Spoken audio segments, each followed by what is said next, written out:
"Excuse me, sir." The voice was so small I almost thought I'd imagined it. A tiny whisper against the hum of the fluorescent lights in the 24-hour convenience store.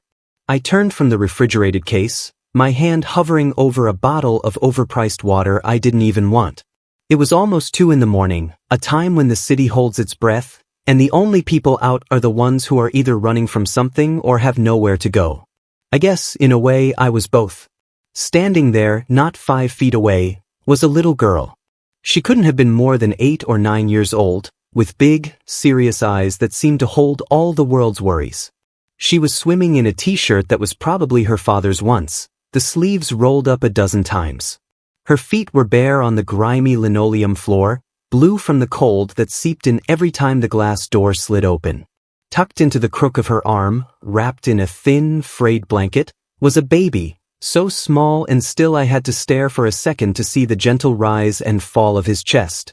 The cashier, a young guy with tired eyes and an attitude to match, leaned over the counter. "Hey, I told you to get out of here. This isn't a shelter." His voice was sharp, impatient. He didn't see a child in need. He saw a problem, a nuisance that was interrupting the slow crawl of his overnight shift. The little girl flinched but didn't look at him. Her eyes were locked on me. Have you ever been looked at like you were the last boat leaving a sinking island? It's a heavy thing, a look like that. It pins you to the spot. "Please, sir," she whispered again, her voice trembling just a little. "My brother, he's hungry. We just need some milk." She said it so simply, like it was the most reasonable request in the world. As if barefoot children with babies regularly shopped for milk at 2 in the morning. Something inside me, a part of me I thought had died a long time ago with my wife, stirred. My life was a series of sterile boardrooms and empty penthouses. I hadn't felt a real, unscripted human emotion in a decade. I was a millionaire who had everything and felt nothing. And here was this tiny girl who had nothing but was fighting for everything. I knelt, trying to make myself smaller, less intimidating. "What's your name?" I asked, my voice sounding rusty and unused. "Anna," she said. "And this is Elijah. He's 1. She looked down at the can of formula in her hand, then back at me. Her next words were what shattered the glass wall around my heart. "I don't have any money," she said, her chin held high, "but I promise I'll pay you back when I grow up." A promise. From a barefoot child in a convenience store. The absurdity of it, the sheer, heartbreaking sincerity, it was like a punch to the gut. The cashier snorted, but I didn't hear him. All I could hear was her promise echoing in the hollow chambers of my life. What does a man who has lost all hope do when a child offers him a promise like that? What would you have done? I stood up and walked over to the refrigerated section. I pulled out 2 large cartons of milk, then a carton of orange juice. I walked down the aisle and grabbed a box of diapers, baby wipes, a jar of baby food, and another of applesauce. I found a small basket and started filling it. Bread, peanut butter, a bag of oranges, a box of warm-looking socks I saw near the register. The cashier watched me, his jaw slack. "Dude, you for real?" I just ignored him and put everything on the counter, including the can of formula Anna was still clutching like it was gold. I paid with a bill from my wallet that was probably more than he made in a week. He didn't say another word. I put everything into 2 large plastic bags. Anna just stood there, watching me with those huge, unblinking eyes. I handed her the can of formula. "This is for Elijah," I said. "The rest is for you." I expected tears or maybe a smile. I got neither. She just gave me a solemn, single nod, as if we had just concluded a business deal. "Thank you," she said. "I'll remember my promise." I picked up the bags. "It's cold out there," I said. "Let me walk you home." She hesitated for only a second before nodding again. As we walked out the door, the cold air hitting us like a slap, I knew, with a certainty that terrified me, that my life had just changed forever. I had no idea that this single act, this simple purchase of milk, was the first step on a journey that would lead me into the darkest corners of the city and force me to confront a past that wasn't even my own. The city at night is a different animal. The streets I usually saw from the tinted windows of my town car looked raw and exposed under the sickly orange glow of the streetlights. We walked in silence for a few blocks, the only sounds being the rustle of the plastic bags and the distant wail of a siren. Anna walked with a purpose, her small bare feet slapping against the cold, damp pavement. She never once complained about the cold. She just held Elijah tighter and walked on, a tiny soldier on a desperate mission. Have you ever witnessed that kind of strength in someone so small? It makes you question your own. My biggest problem that day was a stock that had dipped 2%. Her biggest problem was keeping her baby brother alive through the night. "We're almost there," she said, her voice a small puff of white in the frigid air. There turned out to be the 7th Street Bridge. It was a monstrous slab of concrete and steel, and beneath it was a world I had only ever driven over, completely oblivious. Cars thundered overhead, shaking the very ground we stood on. The air grew thick with the smell of damp earth, exhaust fumes, and something else, the smell of hopelessness. Behind a row of rusted shopping carts and a tattered blue tarp that served as a wall, I saw their home.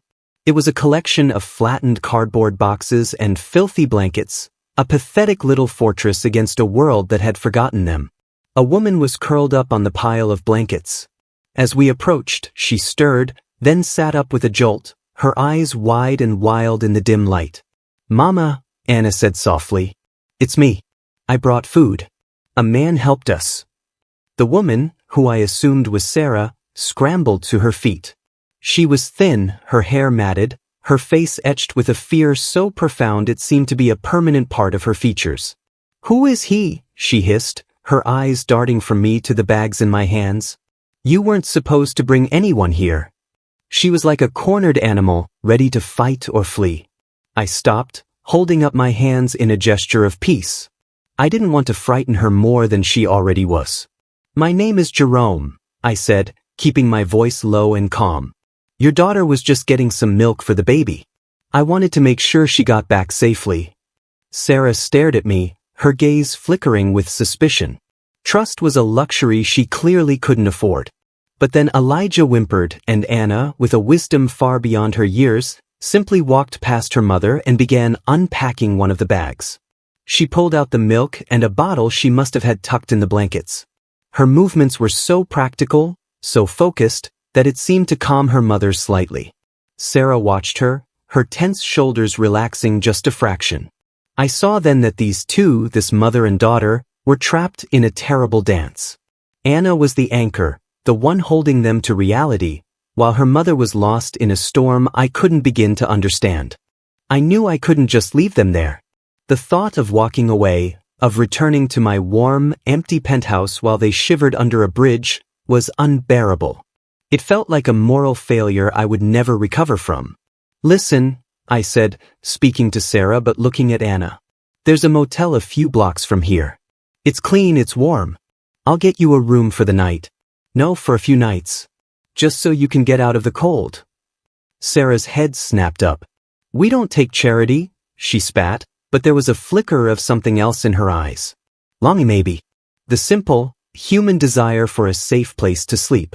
What do you do when someone is too proud or too scared to accept the help they desperately need? You don't argue. You just make it impossible to refuse." "It's not charity," I said. "It's an investment. In Anna's promise." I looked at the little girl, who was now expertly mixing formula in the dim light. "She promised to pay me back when she grows up. I figure I should make sure she gets the chance to grow up." The logic was flimsy, I know, but it was the only thing I could think of. It seemed to work.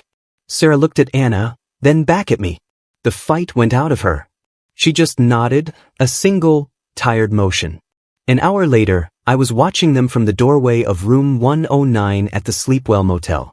Anna was standing in the middle of the room, just turning in a slow circle, a look of absolute wonder on her face as the old heater clanked to life, filling the small space with warm, dry air. Sarah had immediately taken Elijah into the bathroom, and I could hear the sound of the shower running.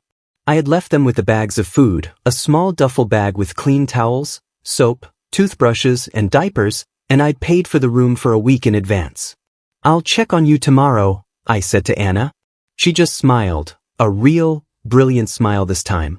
It lit up her whole face. "Thank you, Mr. Jerome," she said.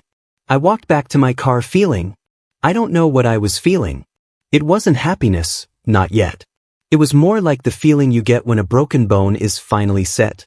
It still hurts, but you know it's the beginning of healing. I fell asleep that night thinking about a little girl's promise, and for the first time in years, I didn't dream of what I had lost. I dreamed of what might be found. But I should have known it wouldn't be that easy.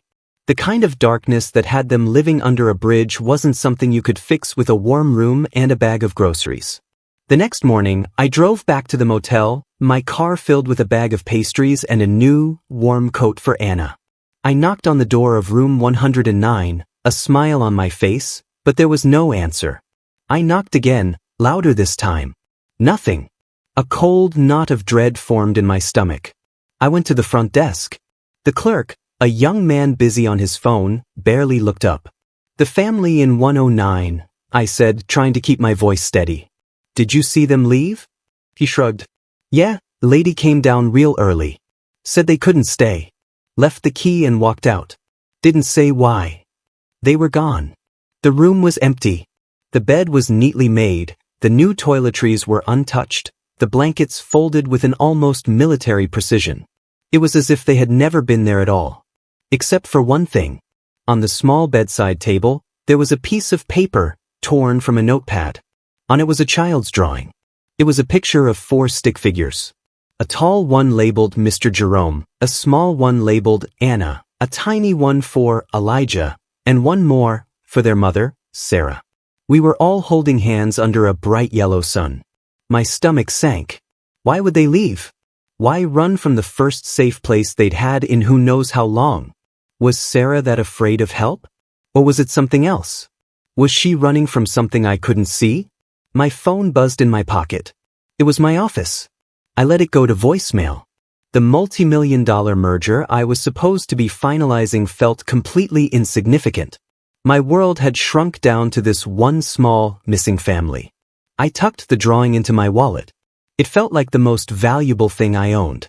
I spent the rest of the day driving through the city like a man possessed. I went back to the 7th Street Bridge, but their small camp was gone.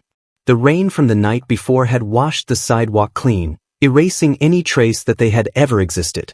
I visited 3 different homeless shelters, showing the drawing to anyone who would look, but no one had seen them. By late afternoon, I felt a kind of desperation I hadn't known since my wife was sick.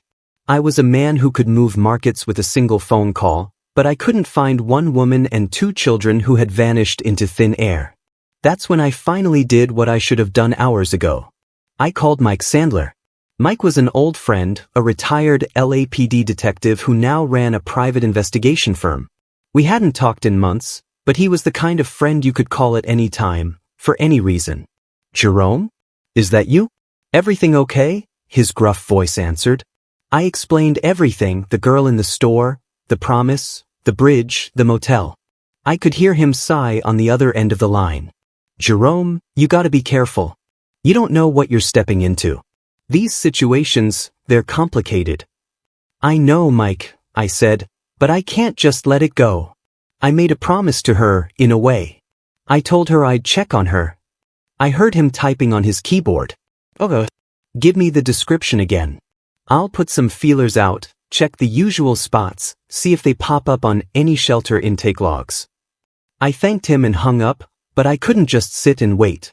I kept driving, my eyes scanning every park bench, every alleyway, every face in the crowd. As dusk began to settle over Los Angeles, painting the sky in shades of bruised purple and orange, I found myself pulling into MacArthur Park.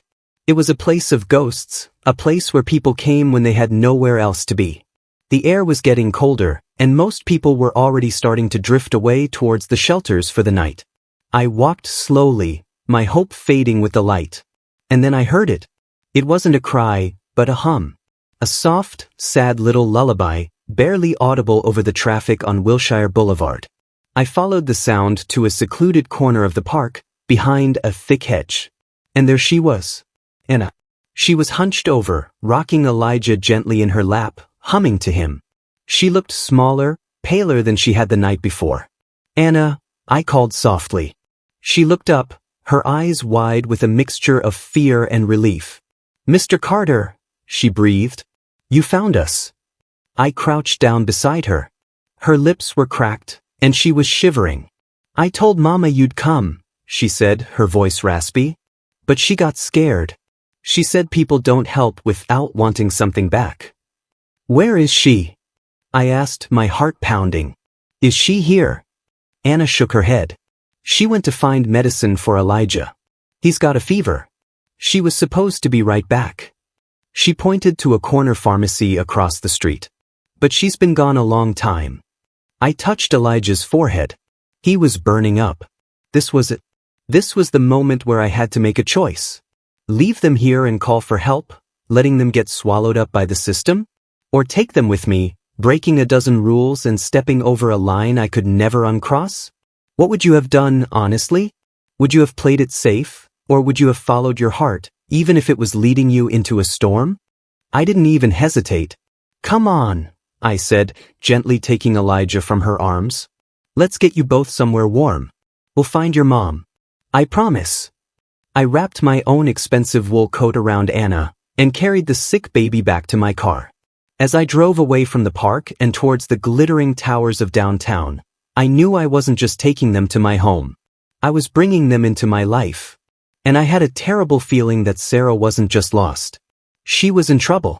The kind of trouble that I, with all my money and power, might not be able to fix. The elevator ride up to my penthouse was silent. Anna's hand was clutching mine so tightly her knuckles were white. She had never been in an elevator before. When the doors opened directly into my living room, her jaw dropped. The whole space was floor-to-ceiling glass, and the city sprawled out below us like a carpet of glittering jewels. "Wow," she whispered, her voice full of awe. "It's like being in the sky." To me, it had always just been a view, something to impress business partners. Seeing it through her eyes, I realized how much I'd stopped seeing the magic in the world. I settled them into one of the guest bedrooms, a room bigger than their entire motel room, with a bed so soft Anna sank into it like a cloud. I found some of my wife's old, soft t-shirts for her to wear as a nightgown and gave Elijah a lukewarm bath in the giant marble sink to help bring his fever down. While Anna watched a cartoon for the first time in what was probably years, I was on the phone with Mike. "She's been gone for hours, Mike. The baby's sick. I'm worried." "I'm on it, Jerome. I've got a guy checking the local clinics and hospitals." Did Anna say anything else? Anything about where she might go if she was scared? I remembered what Anna had said in the park. She said sometimes her mom gets stuck. Her head starts to buzz and she runs. "Sounds like a panic attack or a psychotic break," Mike said grimly. "That makes her a vulnerable person. I'll broaden the search." I hung up the phone feeling a profound sense of helplessness. I could give these children a safe bed and warm food, but I couldn't give them the one thing they really needed, their mother. I didn't sleep that night. I sat in an armchair by the window, watching the city lights, listening to the soft sounds of the children sleeping in the next room. My pristine, silent apartment was now filled with the small, human noises of life. Strange but right. Early the next morning, Mike called. "We found her," he said. My heart leaped. "Is she okay?" "She's safe," he said, his voice careful. A clerk at a 24-hour pharmacy on Temple Street called in a welfare check. A woman was wandering around barefoot, confused, asking for baby aspirin. The paramedics picked her up. She's at the county hospital on a 72-hour psychiatric hold. The relief I felt was quickly followed by a wave of sadness for Sarah. This poor woman was fighting a war inside her own mind, on top of everything else. "I'm going down there," I said. "Jerome, be smart about this. You're not family. They might not even let you see her." "I have to try, Mike." The hospital was as chaotic and impersonal as you'd expect. After an hour of navigating bureaucracy and telling a half-dozen small lies, a weary-looking social worker finally agreed to let me see her for 5 minutes. They led me to a small, quiet room. Sarah was sitting on the edge of a bed, wearing a standard-issue hospital gown. She was staring at her hands, which were twisting a loose thread on the blanket. She looked smaller, more fragile than she had under the bridge. "Sarah?" I said softly. She looked up and her eyes were clear. The wild fear was gone, replaced by a deep, hollow sadness. "They're gone, aren't they?" she whispered, her voice raw. "My babies. They took them." "No," I said quickly. "No one took them. They're with me. They're safe. Elijah's fever is gone, and Anna is sleeping in a real bed." Tears started to stream down her face, silent and steady. "I messed up," she sobbed. "I always mess up. I just get so scared and my head, it gets so loud. I couldn't breathe. I just ran." I pulled a chair up and sat in front of her. "It's okay to be scared, Sarah. Look at what you've been through. But you came back. You always come back to them." She shook her head.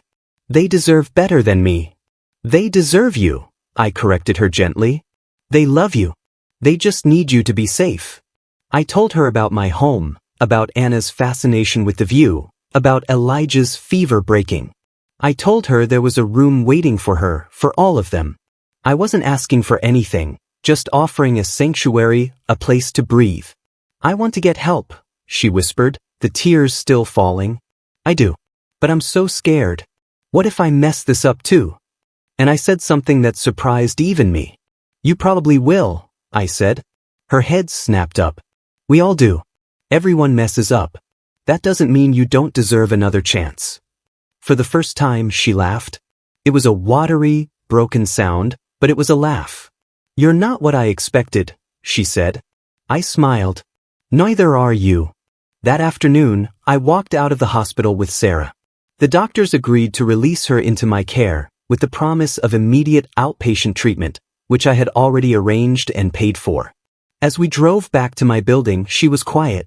When the elevator opened into the apartment, the first thing we saw was Anna. She was sitting on the floor, patiently trying to teach Elijah how to stack blocks. When she saw her mother, her face broke into that brilliant smile. "Mama," she cried, running into her mother's arms. Sarah knelt and hugged her daughter, burying her face in her hair, and this time, her tears weren't of sadness or fear. They were tears of relief, of coming home. As I watched them, I realized I wasn't just fixing their broken world. They were fixing mine. But I was naive. I thought the monster they were running from was poverty or mental illness. I had no idea that a real monster, a man made of flesh and blood, was already hunting for them. And he was about to bring his darkness right to my door. The first few weeks were a fragile, delicate dance. We were four strangers trying to become a family, living in a glass tower that felt a million miles away from the world that had hurt them. Sarah started therapy. She went 3 times a week to a kind woman I had found, and slowly, very slowly, the haunted look in her eyes began to recede. She started to smile more. She even started to cook. My sterile, professional kitchen, which had only ever been used by caterers, was suddenly filled with the scent of macaroni and cheese and chicken noodle soup. It smelled like a home. Anna was like a flower that had been replanted in good soil. She blossomed. I enrolled her in an art class for kids, and she would spend hours drawing, filling sketchbooks with vibrant, hopeful pictures. Elijah grew fat and happy, a gurgling, smiling baby who was adored by everyone. And me? I was changing to... I started leaving work at 5. I turned off my phone during dinner. I learned how to build epic pillow forts and how to make the perfect pancake. My business partner thought I was having a nervous breakdown. Maybe I was. Or maybe I was finally having a breakthrough. Have you ever had a moment where you look at your life and realize you're finally becoming the person you were always meant to be? That's what it felt like.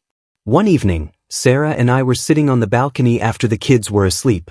The city glittered below us. "I used to think being strong meant being invisible," she said quietly. "Keeping your head down, never asking for anyone for anything." "And what do you think now?" I asked. She looked at me, a small, sad smile on her face. "That maybe real strength is letting someone see you when you're broken." It was a beautiful, peaceful moment. But peace, I was about to learn, is a fragile thing. The next morning, the security desk buzzed my apartment. "Mr. Carter, There's a man down here asking for Sarah Thompson. Says he's her husband. Should we send him up? My blood went cold. Husband? Sarah had never mentioned a husband. I told the guard to hold him there, that I'd be right down. I found Sarah in the kitchen, her face ashen. He found us, she whispered. Who's Sarah? Who is he? Darnell, she said, her voice trembling. My husband. The reason we were on the streets. He's not a good man, Jerome. Downstairs in the lobby I found him. Darnell was a big man with a smile that didn't reach his cold, empty eyes. He was charming, I could see that. He could probably talk his way into or out of anything. I'm just here to see my family, he said smoothly, holding up his hands. My wife, she's not well. Sometimes she wanders off. I've been worried sick. He was a good liar. But I had spent my life reading people in boardrooms. I could see the predator beneath the polished surface. I told him Sarah didn't want to see him. I told him to leave.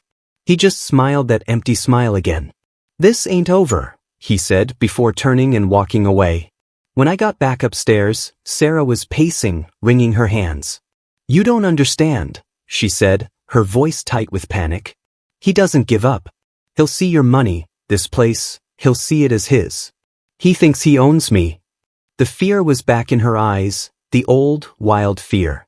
The progress she had made, the peace she had found, was crumbling before my eyes. I immediately called Mike. He ran Darnell's name through the system. The results were worse than I imagined. A long rap sheet. Assault, domestic violence, theft. There was an outstanding warrant for his arrest in another state. This guy's bad news, Jerome, Mike said. He's not just a jerk, he's dangerous. You need to get them out of there. Your building is too public. He knows where you are now. The next few days were a nightmare. Darnell started calling, somehow getting my private number.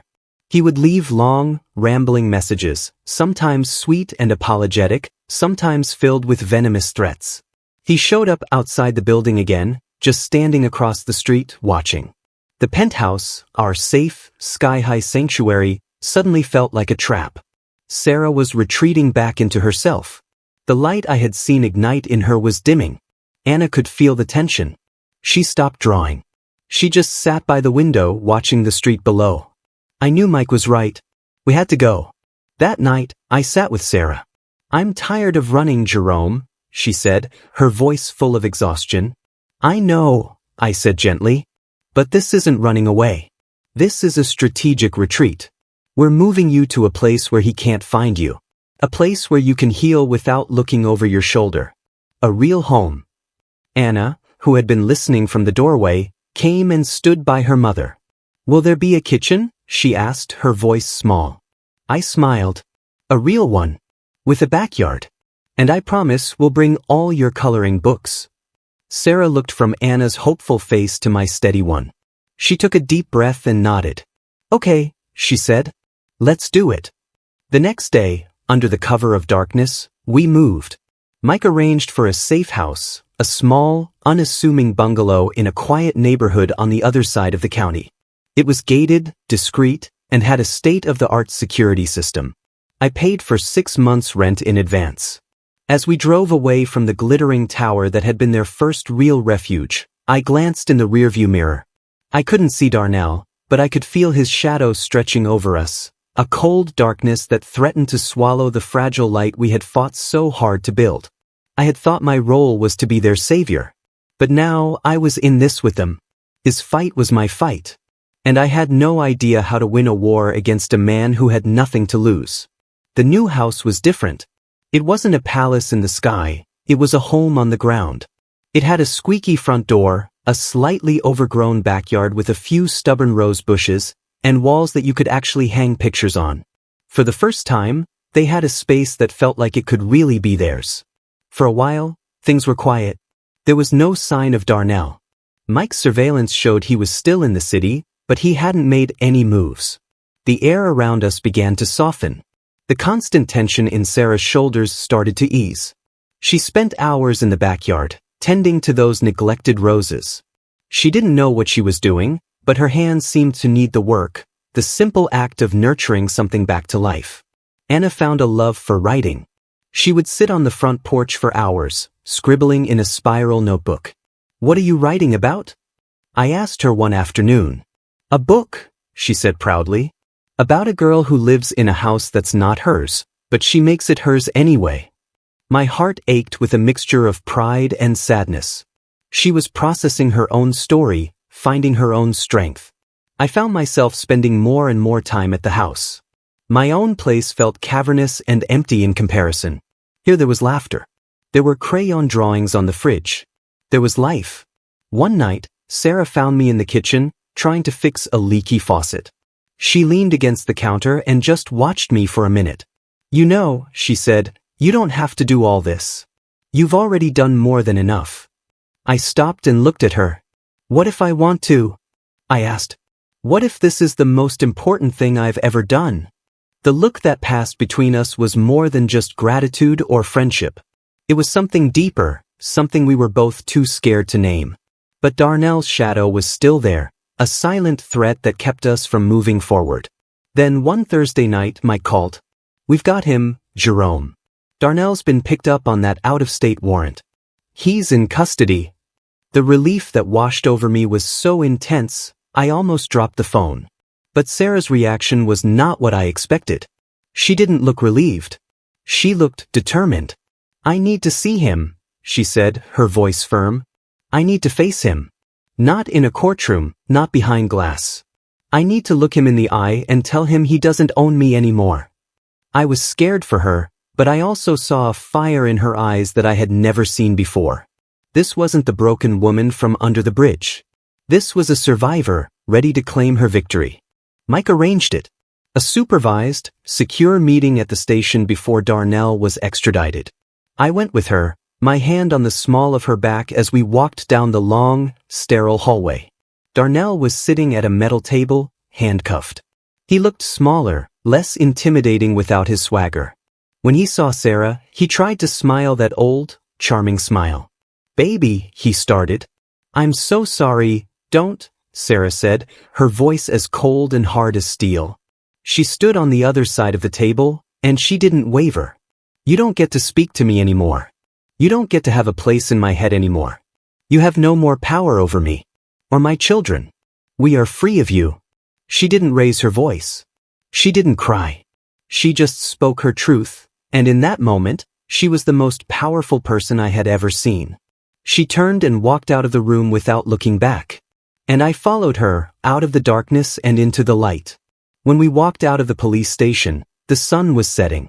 Sarah took a deep breath, as if tasting the air for the first time. "It's over," she whispered. "It's really over." That night, for the first time, the house felt truly safe. It felt like home. We celebrated with a simple dinner. Anna made a certificate of bravery for her mom out of construction paper and glitter. After the kids were asleep, Sarah and I sat on the porch. "So what now?" I asked. She looked at me, her eyes shining in the soft porch light. "Now," she said, "I think we start building a life. Not just surviving. Living." And in that quiet moment, I knew I wanted to build that life with her. The years that followed were a blur of beautiful, ordinary moments. We stayed in that little house. I sold my penthouse. It was just a place with a view, after all.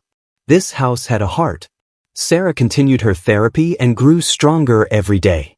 She started a writing workshop for survivors of domestic violence, calling it Still Standing. She had found her voice, and now she was helping other women find theirs. She reconnected with her estranged sister, and we slowly, carefully, built a new, extended family. Anna, my brilliant, resilient Anna, excelled in school. She never stopped writing, never stopped drawing, never lost that fierce hope that had saved us all. And Elijah grew into a happy, rambunctious boy who knew nothing but love and safety. On the day of Anna's high school graduation, she stood on a stage and gave the valedictorian speech. She spoke about resilience, about hope, and about how sometimes the greatest acts of kindness come from strangers. She told a story about a little girl who once begged a man for milk. She didn't use our names, but everyone in our little section of the audience knew who she was talking about. My eyes welled up with tears. After the ceremony, she came to me, a radiant young woman on the cusp of her future. She handed me an envelope. I thought it was a thank you card. But inside, it wasn't a card. It was a check. For the exact amount I had spent in that convenience store all those years ago. And pinned to it was a small, handwritten note. It said, "I promise I'll pay you back when I grow up. First installment." I looked at her, my heart so full I thought it might burst. And I finally understood. Her promise was never about the money. It was about paying forward the kindness. It was about completing the circle. "You don't owe me anything, Anna," I said, my voice thick with emotion.